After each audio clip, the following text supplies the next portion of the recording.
우리 함께 묵도하심으로 예배 시작하겠습니다.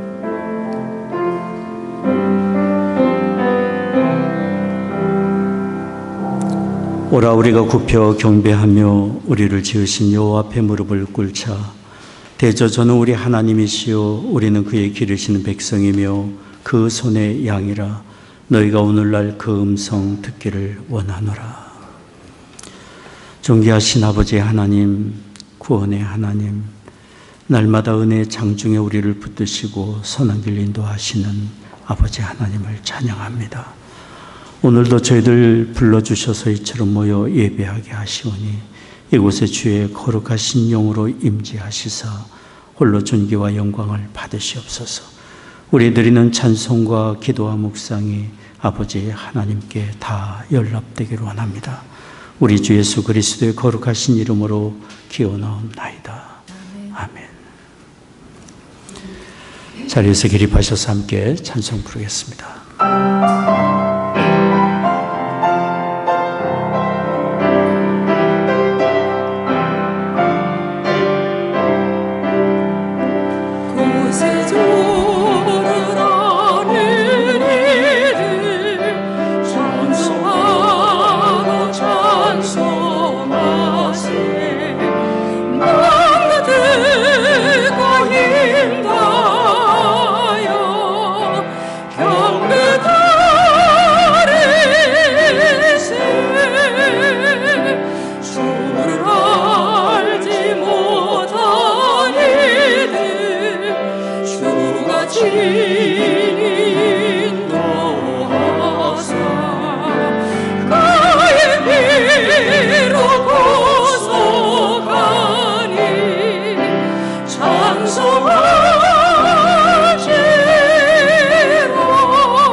전능하사 천지를 만드신 하나님 아버지를 내가 믿사오며 그 외아들 우리 주 예수 그리스도를 믿사오니 이는 성령으로 잉태하사 동정녀 마리아에게 나시고 본디오 빌라도에게 고난을 받으사 십자가에 박혀 죽으시고 장사한 지 사흘 만에 죽은 자 가운데서 다시 살아나시며 하늘에 오르사 전능하신 하나님 우편에 앉아 계시다가 저리로서 산 자와 죽은 자를 심판하러 오시리라. 성령을 믿사오며 거룩한 공예와 성도와 서로 교통한 것과 죄를 사하여 주시는 것과 몸이 다시 산 것과 영원히 사는 것을 믿사옵나이다. 아멘.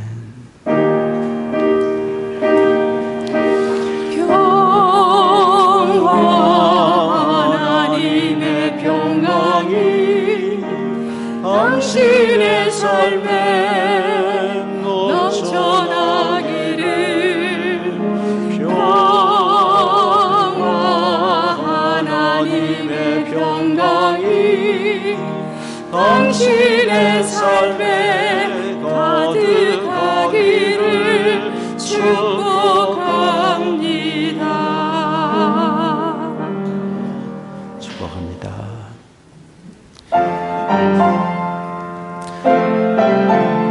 찬송가 209장 주의 말씀 받은 그날. 주의 말씀 받은 그날 참 기쁘고 복되도다. 이 기쁜 밤 못 이겨서 온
여기에 모인 우리 주의 은총 받은 자여라.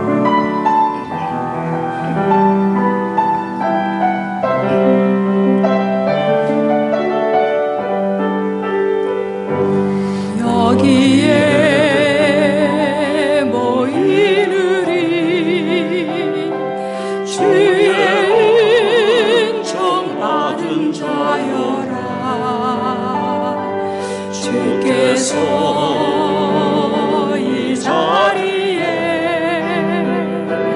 함께 계심을 아노라. 언제나 주님만을 찬양하며 따라가리니 시험을 당할 때도 함께 계심을 믿노라. 이 믿음 더욱 값으로 주가 지켜주신다.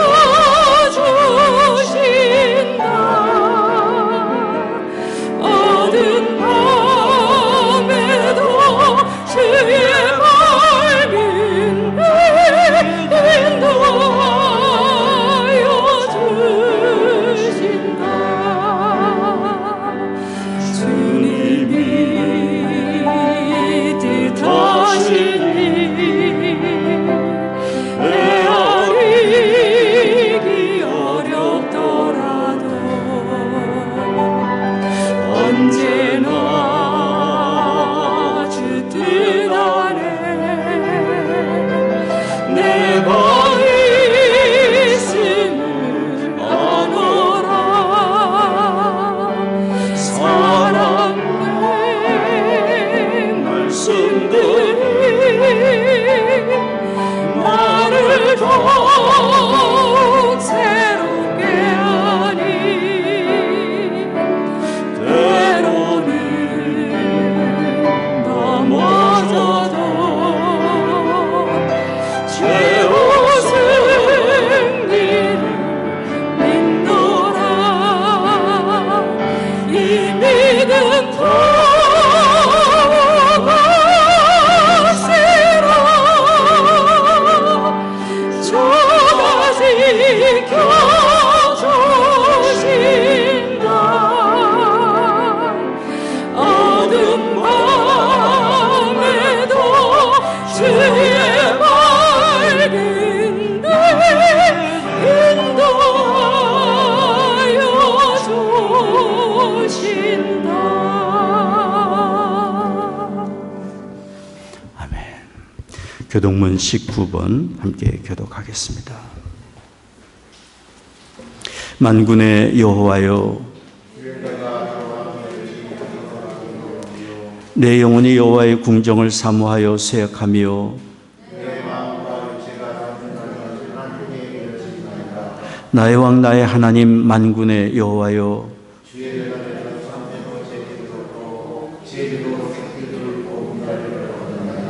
주의 집에 거하는 자가 복이 있나이다. 저희가 항상 주를 찬송하리이다.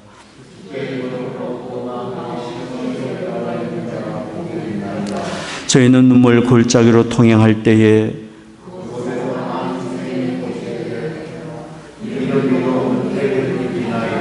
주의 궁정에서 한 날이 다른 곳에서 첫날보다 나은즉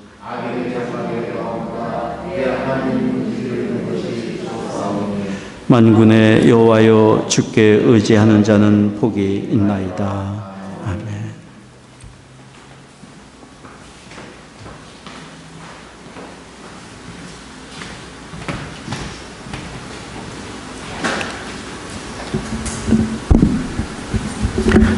존귀와 영광을 받기에 합당하신 하나님 아버지, 주님은 저희들의 힘과 소망이 되십니다. 지난 한 주간도 저희 삶 속에 함께 하시어 보호하시고 인도하여 주셨다가 거룩한 성일 주님 전에 나와 예배드리는 은혜 주심에 감사합니다. 신령과 진정으로 예배하오니 찬송과 영광 받으시옵소서. 저희들은 주님의 크나큰 사랑과 은혜 가운데 살고 있으면서도 육신이 연약하고 믿음이 부족하여 주님의 말씀대로 살지 못하고 여러 가지 범한 죄와 허물을 고백합니다. 이 시간 저희들의 모든 죄와 허물을 주님께 자복하고 회개하오니 용서하시고 깨끗함 얻게 하여 주시옵소서. 저희들 이 세상을 살면서 자랑스러운 하나님의 상속자요 예수 그리스도에 속한 사람으로 부끄럽지 않고 구별되는 삶을 살아가길 원합니다. 저희들의 어두워진 눈을 밝혀주시사 신령되고 신령한 것만 보게 하시고 마비된 양심을 깨워주셔서 깨끗하고 정결케 하시며 마음을 바로 세워주셔서 주님 앞에 정직하게 살아가게 하여 주시옵소서. 주님, 세상에는 소망을 잃어버린 채 힘겹게 살아가는 사람들이 너무 많이 있습니다. 성적 학대와 성매매, 총기 난사 사건 등 또한 코로나 같은 질병과 홍수 지진, 가난과 번민, 테러와 전쟁 등 수많은 인원으로 인하여 삶의 터전이 무너져 내리고 희망조차 보이지 않습니다. 원래의 이치로 돌아갈 수 있도록 긍휼과 자비 베풀어 주시어 그들에게 힘과 소망 얻게 하여 주시옵소서. 주님이 친히 세우신 모자이크 공동체에 힘들고 어려운 가운데서도 주님의 뜻을 이루어 나가는 힘쓰는 교회가 되게 하시고 모자이크 교회를 향한 주님의 요청이 주님의 선한 뜻이 무엇인지 분별할 수 있도록 저희 공동체가 되게 하심으로 주님의 영광이 나타나고 죽어가는 영혼들을 구원의 길로 인도하는 방주가 되게 하여 주시옵소서. 지난 주일은 변종 집사님이 모자이크 교회 장로로 피탁되셨습니다. 축복하시고 성령의 기름을 부어주시어 참된 예배자요 믿음의 신앙인이요 주님의 합한 자로서 주님이 귀히 쓰시는 임직자로 인도하여 주시옵소서. 말씀을 받습니다. 오늘 또 주님의 복된 말씀을 들고 단위에 쓰시는 이보은 목사님 붙들어 주셔서 선포되는 말씀 위에 권세가 있게 하시사 은혜가 넘치게 하시고 하나님의 신령한 비밀을 깨달아 알므로 우리 모두 변화되는 시간 되게 하여 주시옵소서. 감사드립니다. 살아계신 우리 주 예수 그리스도의 이름으로 기도드리옵나이다. 아멘.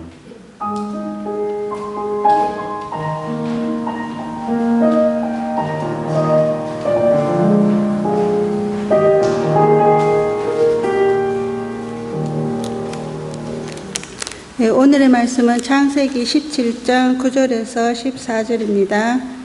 하나님이 또 아브라함에게 이르시되 그런즉 너는 내 언약을 지키고 내 후손도 대대로 지키라. 너희 중 남자는 다 할례를 받으라. 이것이 나와 너희와 너희 후손 사이에 지킬 내 언약이니라. 너희는 양피를 베어라. 이것이 나와 너희 사이의 언약이 표징이니라. 대대로 남자는 집에서 난 자나 혹 너희 자손이 아니여 이방 사람에게서 돈으로 산 자를 물론하고 난 지 8일 만에 할례를 받을 것이라. 너희 집에서 난 자든지 너희 돈으로 산 자든지 할례를 받아야 하리니 이에 내 언약이 너희 살에 있어 영원한 언약이 되려니와 할례를 받지 아니한 남자 곧 그 양피를 베지 아니한 자는 백성 중에서 끊어지리니 그가 내 언약을 배반하였습니다. 아멘.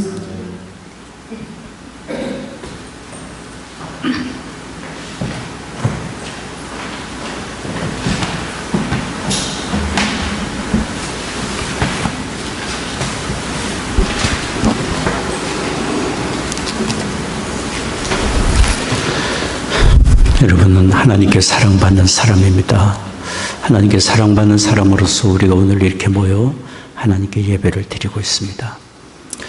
하나님은 우리에게 복을 주시는 동시에 주신 복을 잘 받아 누리도록 우리를 연단하시고 또한 준비시키시는 그런 하나님입니다.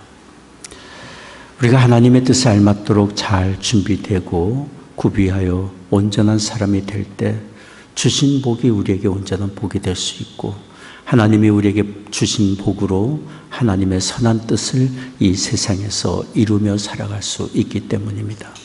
준비시켜 주시는 하나님입니다. 오늘 우리가 읽고 있는 성경 말씀에 하나님이 아브라함에게 그렇게 하셨습니다. 세상의 복의 근원이 되어 살라고 말씀하신 하나님께서는 말씀만 하지 아니하시고 그 큰 복의 약속과 비전을 주신 하나님께서 그 복을 받아 누릴 수 있도록 그동안 연단하시고 또 때가 되어 은혜를 내려 주실 때 그 복을 받아 누릴 수 있도록 준비를 또한 시켜주셨습니다. 지난주에 저희가 첫 번째 들은 하나님의 준비하신 말씀이 바로 그들의 이름을 바꿔주신 것이 아니었습니까? 그들에게 새 이름을 주었습니다.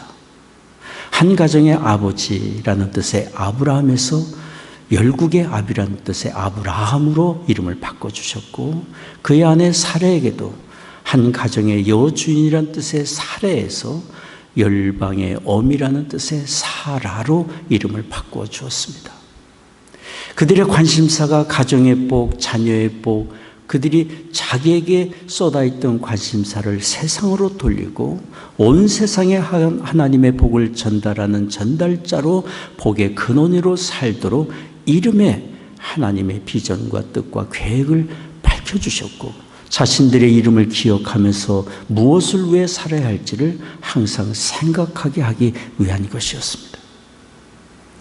오늘 우리는 두 번째 하나님께서 아브라함에게 큰 복을 주시고 복의 근원이 되어 살라고 말씀하신 그 하나님께서 두 번째 그들을 준비시켜 주신 말씀을 드리려고 합니다. 그것이 오늘 김 집사님이 읽어주신 창세기 17장 말씀에 나오는데요, 10절에서 11절까지입니다. 우리 같이 한번 성경을 펴서 읽겠습니다. 창세기 17장 10절에서 11절까지입니다. 너희 중 남자는 다 할례를 받으라. 이것이 나와 너희와 너희 후손 사이에 지킬 내 언약이니라. 너희는 양피를 베어라. 이것이 나와 너희 사이에 언약의 표징이니라. 이름을 바꿔주신 하나님께서는 그들의 몸에 또 하나의 복의 근원으로 살 사람으로서의 표징을 주셨는데, 그것이 바로 할례를 받으라고 하신 명령입니다. 아브라함 자신이나 친자녀나 종이든 이방 사람이든 그 집에 거하는 모든 남자에게 할례를 행하라고 말씀하셨는데요, 구체적인 방법까지 난지 8일이 되면 할례를 행하라고 말씀하셨고, 그 할례가 무엇인지 창세기 17장 11절에 말씀했어요. 너희 양피를 베어버리라. 할례는 남성의 양피를 베는 것입니다. 이런 할례를 요구하신 것은 그들의 몸에 표징을 갖게 하기 위한 것입니다. 즉 세상과 죄로부터 구별된 하나님의 백성으로서의 표징이며 그들이 이 땅에서 복의 근원으로 살 사람이라는 사실을 몸에 증거를 갖게 하신 것입니다. 구약 성경은 대표성을 가지고 말씀합니다. 남성과 여성이 있지만 하나님은 가장을 부르시고 말씀하십니다.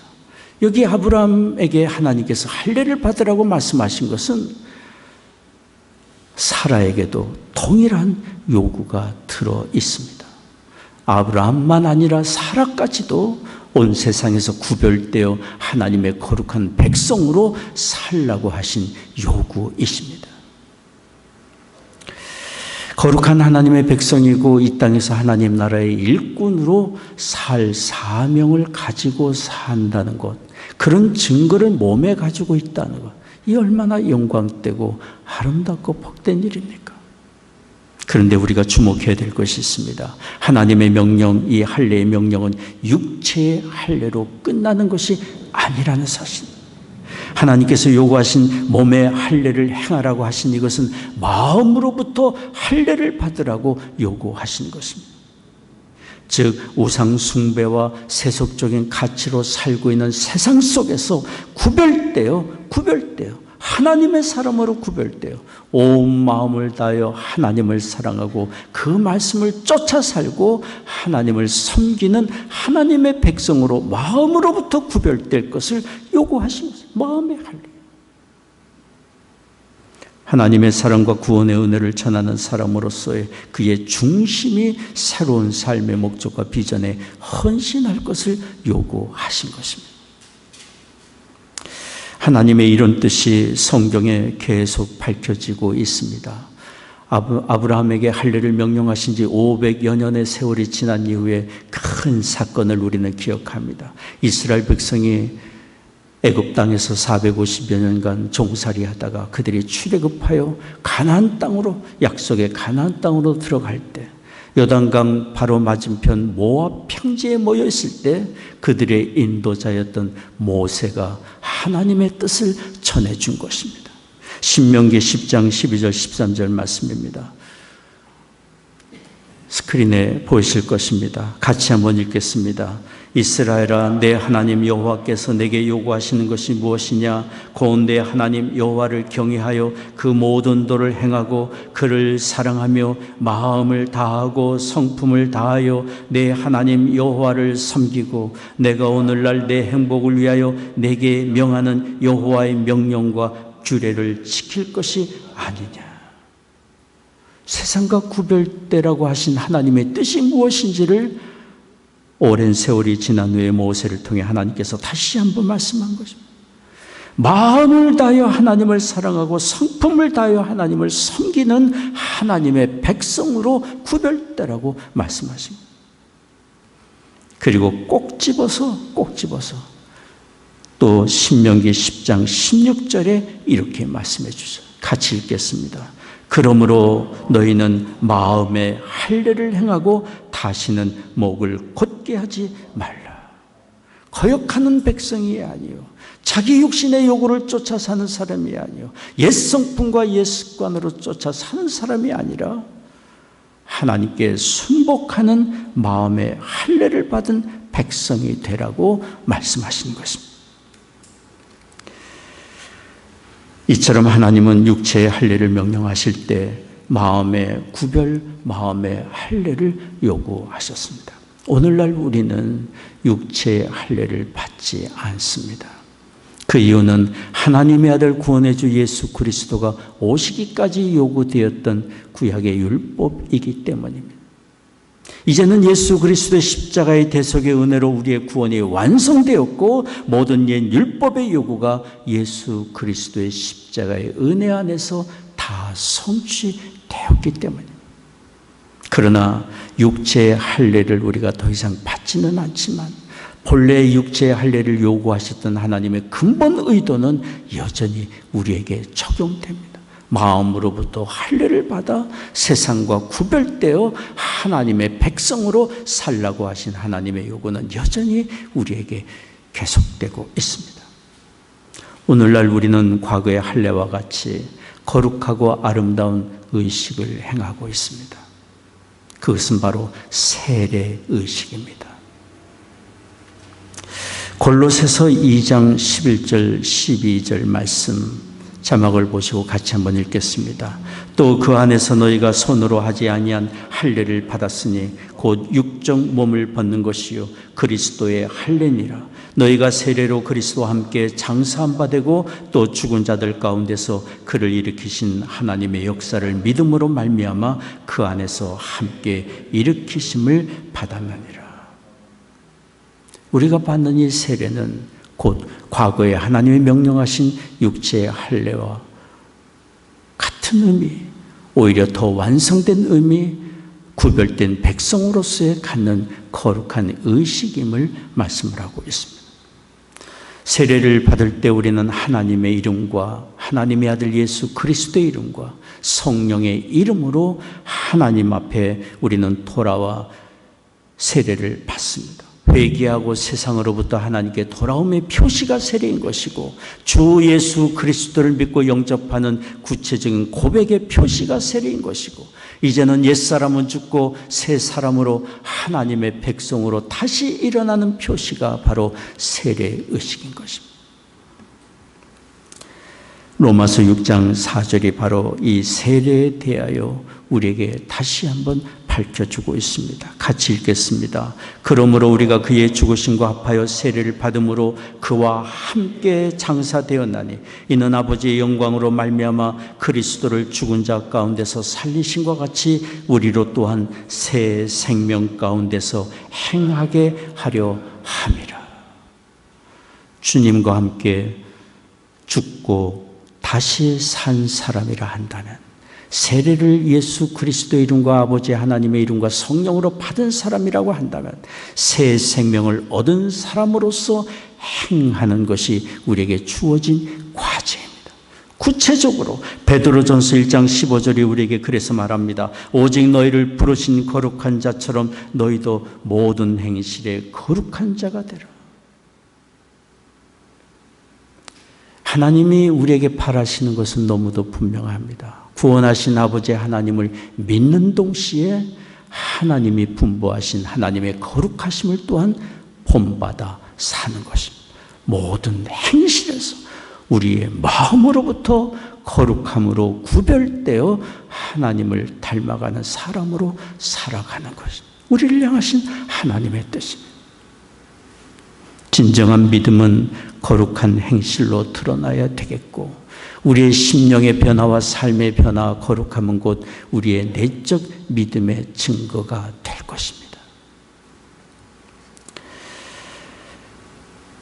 오늘날 예수 그리스도를 구주로 믿고 영접하여 하나님을 아버지라고 부른다고 하지만 우리의 마음이 변화되지 않고 우리의 삶이 변화되지 않고 옛 기질과 성품과 옛 습관대로 그냥 살아간다면 우리는 방향성을 잃은 것입니다. 거룩함은 방향성입니다. 옛사람은 죽고 이제 거듭나 하나님의 자녀가 된 사람으로서, 새 생명을 얻은 사람으로, 천성을 향하여 가는 사람으로서 우리는 하나님의 거룩함을 본받아 살아가는 마음의 변화, 행실의 변화를 이루는 방향성이 우리에게 있어야 합니다. 거룩함은 곧 세상과 구별되어 하나님께 굴복하는 것입니다. 하나님께 굴복하는.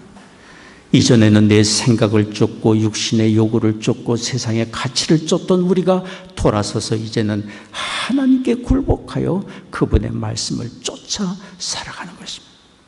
하나님의 말씀을 쫓아 산다는 것은 추상적인 것이 아닙니다. 우리 주님께서는 두 가지로 간결하게 우리에게 말씀해 주지 않았습니까? 모든 율법과 선지자의 강령은 이것이라고 말씀하시며, 첫째는 주 너의 하나님을 온 마음을 다하여 사랑하는 것이고, 둘째는 그와 같이 이웃을 사랑하는 것이라고 말씀하고 있습니다. 진정으로 우리가 하나님께 돌아와 굴복한 사람이고 그 말씀을 쫓아 사는 사람이라고 한다면 마음을 다하여 하나님을 향한 사랑이 우리에게 있고 이웃을 향한 관심과 사랑과 섬김이 우리에게 나타나야 할 것입니다. 거기에 진정한 죄와 구별된 삶, 온전한 인격이 거기에 이루어지게 될 것입니다. 은행가 JP 모간에게 어떤 사람이 오래전에 찾아와서 대출을 받기 위해 중요한 담보가 무엇입니까? 가장 중요한 담보가 무엇입니까? 질문했습니다. 그때 JP 모간은 즉시 이렇게 대답했어요. 그것은 대출을 요구하는 그 사람의 인격입니다. 대출을 받기 위해 여러 가지 자료가 많이 필요하겠지만, 현실적으로 필요하겠지만 가장 중요한 것은 그 사람의 인격이라고 얘기했어요. 인격은 무엇입니까? 그 사람의 됨됨이고 그 사람이 어떻게 지속적으로 어떤 도덕성을 가지고 어떤 윤리를 가지고 사는가, 그런 모습 아닙니까? 이 세상도 이처럼 한 사람이 진정으로 변화되어 온전한 인격을 가진 것을 이렇게 귀하게 중요한 가치로 여기고 있습니다. 전 세계적으로 잘 알려진 영성학자 미국의 리차드 포스터가 영적 훈련과 성장이라는 유명한 책을 썼는데요. 거기에서 이렇게 말했습니다. 오늘날 절실히 요청되는 사람은 지능이 높거나 재능이 많은 사람이 아니라 깊이가 있는 사람이다. 깊이가 있는 사람이다. 깊이가 있는 사람이란 무엇을 말합니까? 하나님께 굴복된 사람, 하나님 마음에 합한 사람, 그래서 죄와 구별되고 온전히 하나님을 사랑하며 이웃의 귀함을 알고 사랑으로 섬길 줄 알므로 온전한 인격을 이룬 사람 아닙니까? 세상을 발전시키고 번영시켜 가기 위해 지능도 필요하고 재능도 필요합니다. 필요합니다. 그러나 더더욱 필요한 것은 바로 깊은 인격입니다. 온전한 인격이 뒷받침되지 아니하면 그 사람 개인이나 그가 속한 가정이나 그가 속한 사회를 잘못된 길로 이끌고 갈 수 있기 때문입니다. 거룩함은 온전한 인격이고 온전한 믿음이고 하나님께 붙들린 사람이고 하나님께 굴복한 사람의 모습입니다. 우리는 사는 날 동안 싸우며 다투며 살아갑니다. 다른 누가 아니라 우리 자신과의 싸움입니다.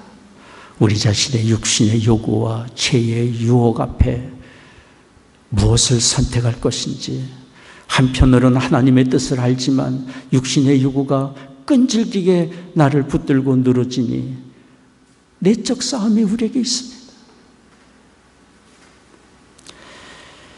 이런 내적 싸움에 대하여 상징적으로 글을 쓴 분이 영국의 C.S. 루이스입니다.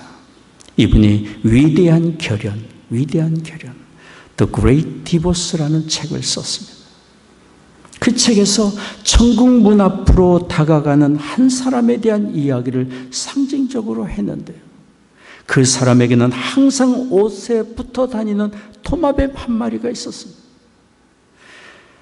도마뱀은 항상 그에게 다정하게 이야기하고 절친한 친구처럼 이야기하고 그 사람도 도마뱀의 이야기에 귀를 기울이며 그렇게 평생 살았습니다.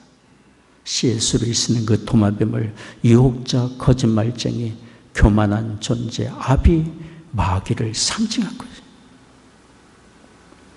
도마뱀과 더불어 그가 살다가 천국 문에 이르게 됐습니다. 천국 문 앞에서 그가 알게 된 것은 도마뱀과 함께 천국에 들어갈 수 없다는 사실이었어요. 이 사람은 자기의 몸에 붙어있는 도마뱀을 털어 땅에 떨어뜨렸습니다. 땅에 떨어진 도마뱀을 사정했습니다. 자기를 버리지 말아달라. 자기를 버리지 말아라. 애걸복고라는 도마뱀. 그러나 이 사람은 도마뱀과 함께 천국에 들어갈 수 없다는 것을 알고 발로 도마뱀을 짓밟아 죽였어요. 그 순식간에 도마뱀이 커다란 말로 변하게 되었고 이 사람은 말을 타고 영광된 천성으로 들어갔다는 그런 이야기. C.S. 루이스가 하고자 하는 이야기는 그거예요. 우리의 몸에 붙어 다니고 있는 우리 자신의 육신의 요구, 탐욕과 정욕과 인간적인 요구, 그 뒤에서 우리를 붙들고 흔들고 유혹하는 마귀의 유혹, 그것과 결연해야 온전히 천성길 갈 수 있고 하나님 나라에 들어갈 수 있음을 이야기하는 거죠. 일평생 살아가면서 우리 자신의 약함과 우리 육신의 요구와 다투며 살아가는 우리에게 어떻게 승리를 거둘 수 있겠습니까? 위대한 승리의 길은 주께서 우리에게 말씀해 준 것 아닙니까? 아브라함에게 할례를 요구하신 것처럼, 마음에 할례를 요구하신 하나님의 말씀처럼 구별되어 하나님께 굴복하는 것입니다. 세상을 사랑하고 나 자신을 사랑하던 마음에서 돌이켜 하나님을 제일 먼저 사랑하기로 결단하고 주의 말씀에 밝혀주는 대로 그 말씀에 굴복한다면 우리 자신의 요구나 세상의 유혹은 그렇게 크게 내 마음을 지배하지 않게 될 것입니다. 참된 자유와 평안을 얻을 것입니다. 진정한 기쁨과 삶의 의미와 목적이 무엇인지를 밝히 알게 될 것입니다. 위대한 결연 필요합니다. 여기 성경에 아브라함은 하나님의 할례를 행하라는 명령을 받았을 때 어떻게 했는지 성경이 말해주고 있습니다. 오늘 우리가 읽지는 않았지만 창세기 17장 23절 말씀인데요. 보이시면 같이 읽겠습니다. 이에 아브라함이 하나님이 자기에게 말씀하신 대로 이날에 그 아들 이스마엘과 집에서 생장한 모든 자와 돈으로 산 모든 자 곧 아브라함의 집사람 중 모든 남자를 데려다가 그 양피를 베었으니. 주목해 보십시오. 내일도 아니고 모레도 아니고 좀 생각한 다음에 아니고 이날에 하나님이 말씀하신 그날에, 그것도 자기만 할례를 받은 것이 아니라 하나님이 말씀하신 그대로 그 집에 있는 모든 남자를 다 할례를 그날에 받았습니다. 즉시 순종이고 전적인 순종. 아브라함은 오랜 세월 주의 말씀을 쫓아 살며 훈련을 받고 실패를 거듭하며 다시 일으킴을 받고 하나님께 연단을 받으면서 하나님께서 하신 모든 말씀은 결국에 우리를 유익하게 하는 것이고 복된 것임을 알았기 때문에, 주를 전적으로 신뢰했기 때문에 전적으로 굴복할 수 있었습니다. 경건은 경건할수록 유익하고 순종은 즉시 할수록 우리에게 유익합니다. 방황의 시간을 그만큼 우리는 접을 수 있기 때문에. 그런데 감사한 것은 하나님께서 우리에게 세상과 구별되어 하나님을 본받아 거룩하게 살라고 말씀만 하지 아니하시고 준비시키시는 하나님, 준비시키신 하나님, 하나님의 그런 부르심을 따라 살 수 있도록 우리를 직접 도와주고 계십니다. 어떻게 돕고 계십니까? 하나님의 성령이 우리에게 오셔서, 하나님의 성령이 우리에게 오셔서 우리를 깨우치시고 인도하시고 격려하시고 세워주고 계십니다. 저는 오래전 청년 시절에 주일 예배 때마다 한 장로님이 대표 기도를 하실 때 이렇게 기도하시는 것이 지금도 기억납니다. 마음은 원이로 돼 육신이 약하여 지난 한 주간도 범죄하며 살았습니다. 몇 주간이 지나서 기도하실 차례가 되었는데 동일한 기도를 하셨어요. 마음은 원이로 돼 육신이 약하여. 저는 예배 때마다 그 장로님의 기도를 들으면서, 그렇지, 우리의 마음은 원이지만 육신이 연약하여 우리는 실패하고 사는 연약한 존재. 바울도 그렇게 고백하지 않았습니까? 한쪽 마음으로는 하나님의 뜻을 알아 하나님의 뜻을 쫓고자 하는 마음이 내게 간절히 있지만 육신이 나를 또한 지배하고 있어서 두 세계 속에서 내가 다툼 속에서 곤고한 자라.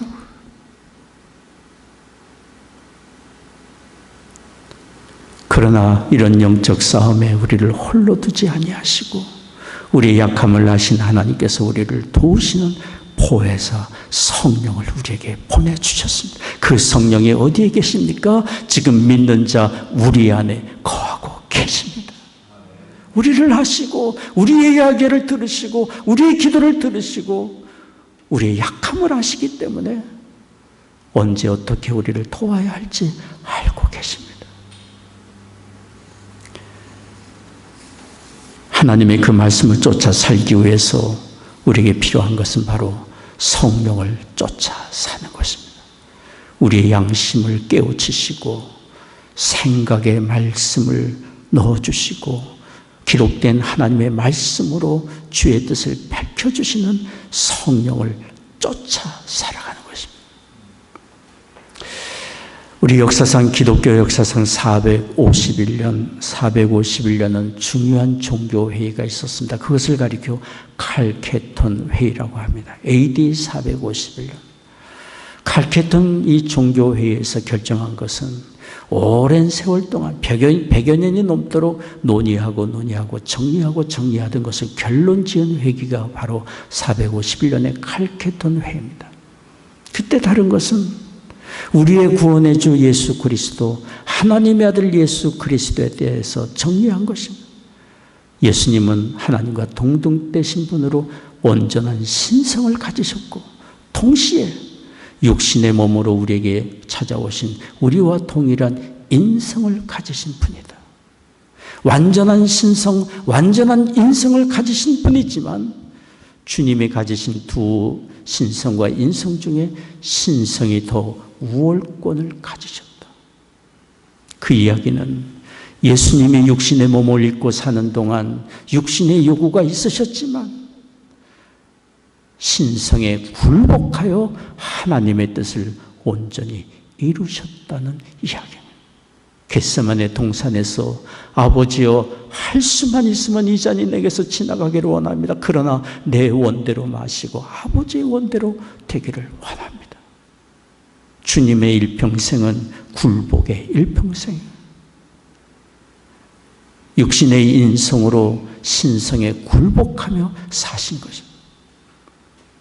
미국의 제임스 로더라는 신학교 교수는 신학적 관점에서 본 인간 발달이라는 책을 썼습니다. 그 책에서 바로 이 칼케톤 회의를 소개하면서 우리가 살아가야 될 삶의 패턴은 바로 칼케톤 패턴이어야 한다, 이렇게 얘기를 했습니다. 우리가 하나님의 뜻을 이루고 하나님의 분부하신 거룩함을 이루기 위해서는 칼케톤 패턴이 우리에게 필요하다. 달리 말하면 우리 주님을 본받아 주의 성령을 쫓아 성령에 굴복하여 사신 우리의 주님의 삶의 패턴을 쫓아 살아야 한다고 얘기한 것입니다. 칼케톤 패턴이 우리에게 필요합니다. 내 생각을 앞세우고 내 감정을 쫓아 살던 이런 패턴에서 돌이켜 주님의 패턴, 칼케톤 패턴이 우리에게 필요합니다. 그래서 성경은 우리에게 끊임없이 말씀하고 있지 않습니까? 성령을 쫓아 살으라. 갈라디아서 5장 16절 말씀입니다. 보이시면 같이 읽겠습니다. 내가 이르노니 너희는 성령을 쫓아 행하라. 그리하면 육체의 욕심을 이루지 아니하리라. 육체의 요구가 항상 있고 일평생 우리를 따르지만 성령의 요구를 쫓아 살기로 결단한다면 우리는 육체의 요구에 그렇게 휘둘리지 않고 육체의 요구는 우리에게 큰 영향력을 끼치지 못할 것입니다. 방향이에요.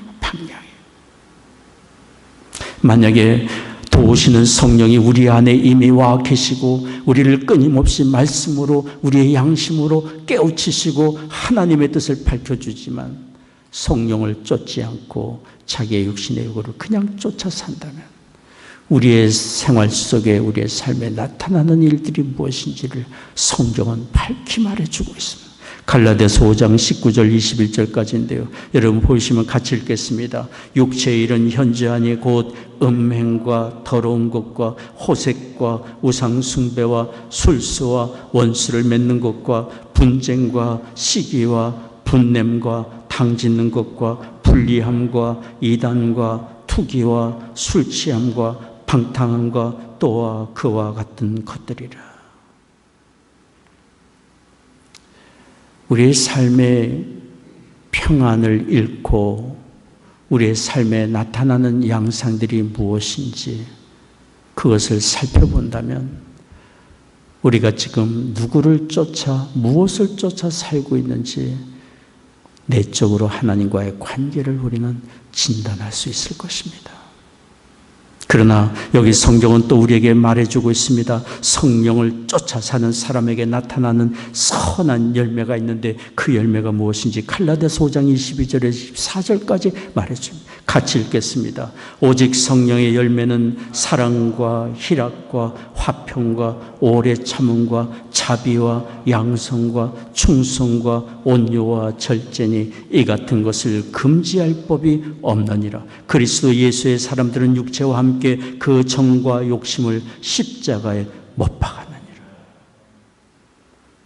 주 예수 그리스도의 이름과 아버지 하나님의 이름과 성령의 이름으로 세례를 받을 때 주님과 함께 우리는 죽은 사람들이에요. 죽은 사람. 이미 우리의 정과 욕심을 십자가에 함께 못 박은 사람들. 이제는 새 사람으로 살아야 될 사람들이에요. 씨를 뿌리면 싹이 나고 열매를 맺지 않습니까? 성령을 쫓아 한 걸음씩, 비록 더딜지라도 한 걸음씩 살아가다 보면 우리의 삶에, 우리 안의 인격에, 인간관계 속에 이런 성령의 아름다운 열매들이 풍성하게 맺어져 가게 됩니다. 이런 아름다운 변화의 열매와 역사가 우리에게 있기를 원합니다. 오래전에 우리 한국의 유명한 건설회사 회장이 일본에 출장을 갔었습니다. 그분은 자신이 묵고 있던 호텔에서 종업원에게 중요한 서류를 어느 곳에 보내달라고 부탁을 했습니다. 그러다가 돌아서서 가다가 불안한 마음이 들었습니다. 저 종업원이 제대로 일을 처리할까? 그래서 다시 그 종업원에 가가지고 이름을 물었습니다. 당신의 이름이 뭡니까? 그 종업원은 한국에서 온 그 회장님을 멀끔히 쳐다보다가 이렇게 말했습니다. 저는 일본 사람입니다. 그분이 말하고자 했던 것은 저를 못 믿겠습니까? 우리 일본 사람의 정직함과 신실함을 못 믿겠습니까? 그렇게 말하려고 했던 것입니다. 여러분, 우리가 살면서 인간관계에서 자녀와의 관계든 누구와의 관계든 나는 그리스도인입니다. 이렇게 말할 수 있는 우리가 되기를 원합니다. 이렇게 말하며 한 점 부끄러움이 없는 우리가 되기를 원합니다.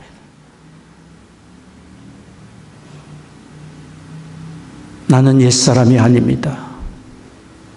이제는 돌아와 하나님께 굴복한 사람입니다. 내 정과 욕심은 주님의 십자가 앞에 이미 못 박은 사람입니다. 비록 부족하지만 주님을 따라 살려고 애를 쓰는 사람입니다. 나는 그리스도인입니다. 이렇게 말할 수 있는 우리가 되기를 원합니다. 우리의 자녀들이 우리를 바라보며 그렇게 인정해 주기를 원하고 이웃관계에서 그렇게 인정받기를 원합니다. 모든 일에 정직하고 거짓이 없고 약속을 지키는 신실한 사람이라고 인정받기를 원합니다. 자신의 잘못을 겸손히 시인하고 사과를 할 줄 알고 많은 수고를 하고 최선을 다하여 많은 성과를 거둘지라도 이 모든 것 다 하나님이 기회를 주신 것이고 은혜를 주셨기 때문에 가능했던 것이라고 겸손히 말할 수 있는 그런 사람. 부정한 일을 멀리하고 선한 일에 열심이며 다른 사람의 약점과 허물을 품어주고 그를 통한 하나님의 선하신 뜻과 계획을 생각하며 사람을 돕고 세워지는 일에 열심을 내고 예수님을 믿는 것만 아니라 믿는 사람으로서 예수님의 거룩하심을 본받아 사는 우리가 되기를 원합니다. 이런 주님을 본받아 거룩한 삶, 하나님께 굴복하며 주님의 뜻에 순복하며 사는 삶은 날마다 계속돼야 되는 훈련일 것입니다. 하나님 나라에 이를 때까지 우리는 육신을 입고 있고 이 세상을 살아가는 사람들이기 때문에. 그래서 사도 바울은 날마다 자기를 복종시킨다고 얘기하지 않았습니까? 나는 날마다 죽노라 얘기하지 않습니까?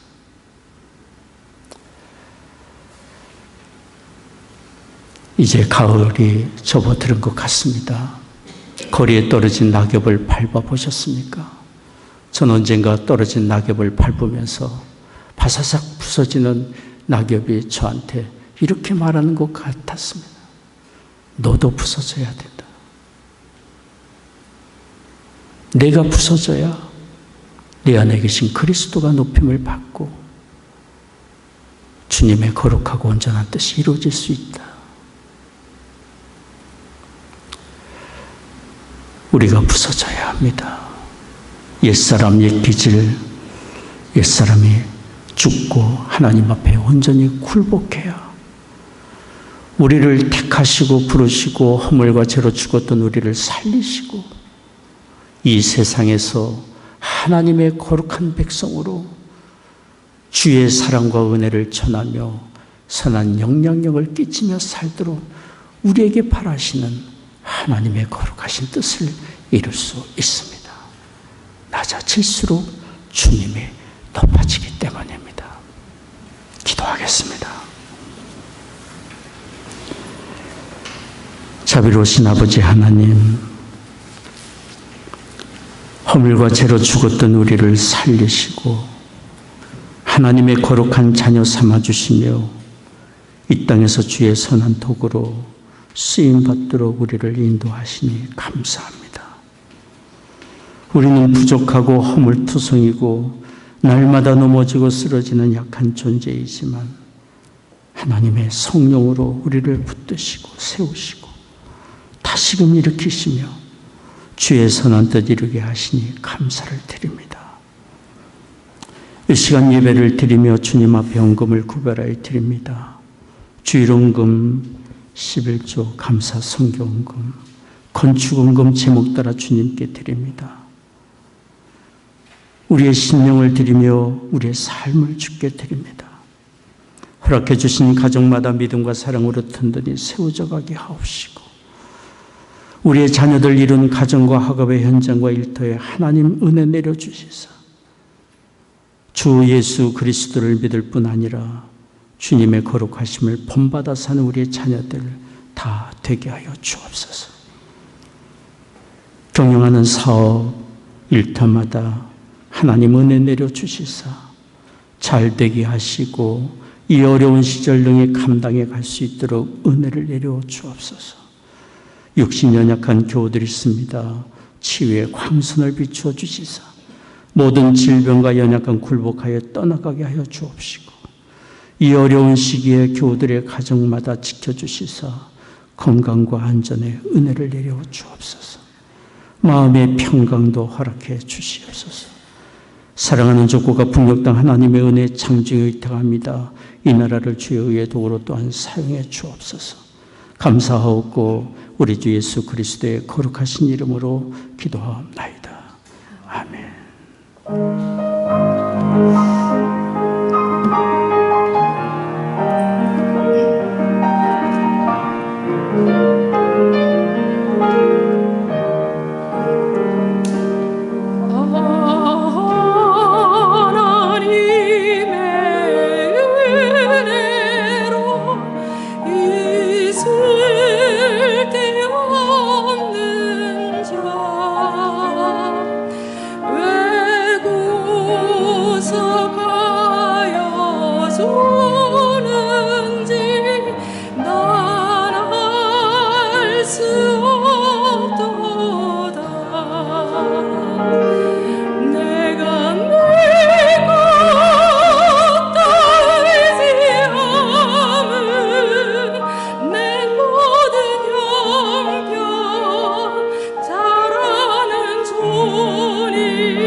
나는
귀한 찬송 감사드립니다.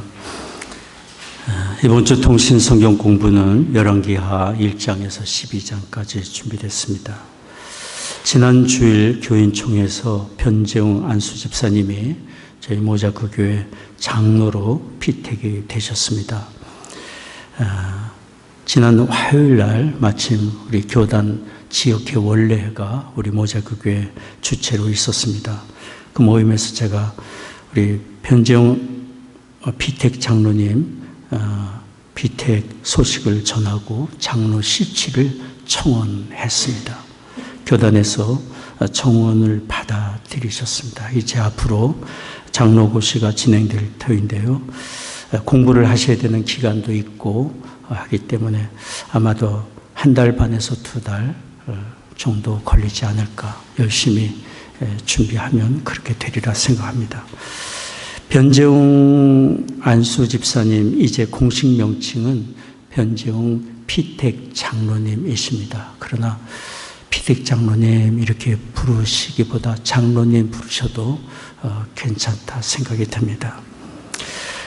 저희가 장로 피택 이를 위해서 재직회를 통과하고 이렇게 교인총회를 여는 과정에서 당회 구성의 필요성을 여러분에게 말씀을 드렸고, 피택 장로님의 결정이 되면 당회를 구성할 것을 말씀을 드렸습니다. 이제 공식적으로 장로로 시험을 다 마치시고 임직식을 하셔야 되는 과정이 남았지만, 그 전이라도 우리가 긴급하게 결정할 사항들이 있으면 우리 하장로님 또 변 장로님 함께 제가 의견을 좀 의논하고 그렇게 일을 추진하도록 하겠습니다.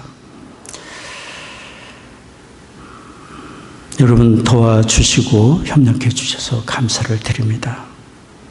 앞으로의 장로고시 모든 진행 과정을 위해서 여러분께 기도를 부탁드리고요. 한 가지 주보에 다음 주 10월 1일 날 정기 재직회 광고를 했는데요. 현재 재정을 맡고 계신 하광덕 장로님께 제가 지금 일정을 상의를 좀 못하고 이렇게 광고를 했습니다.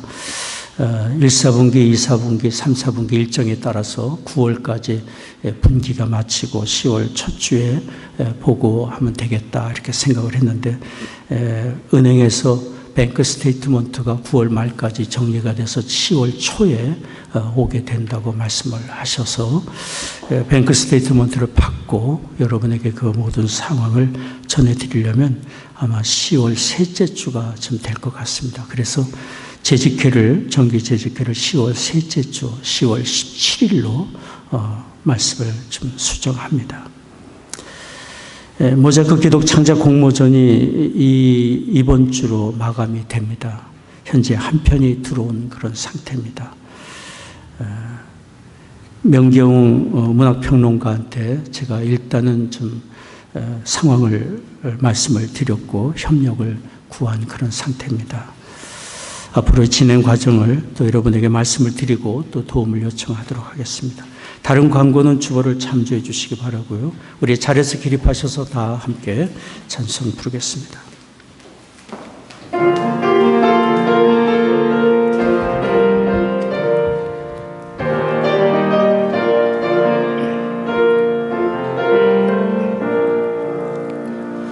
주님의 마음을 본받는 자, 그 맘에 평강이 찾아오고 험악한 세상을 이기리니 하늘 넘어다 임하리로다. 주님의 마음 온받아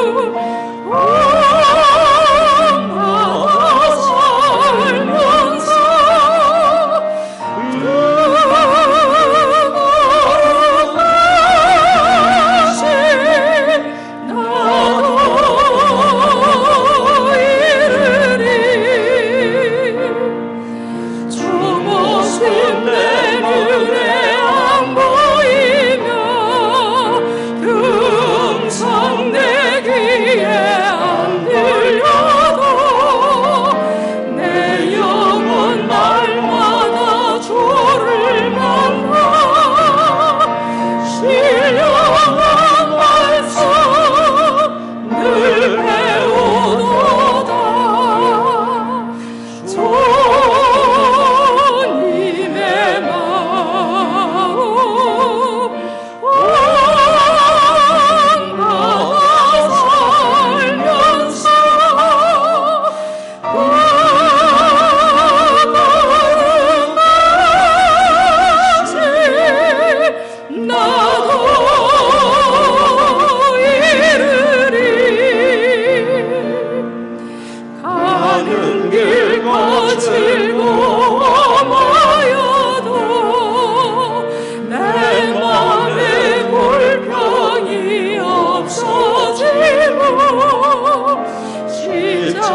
기도하겠습니다.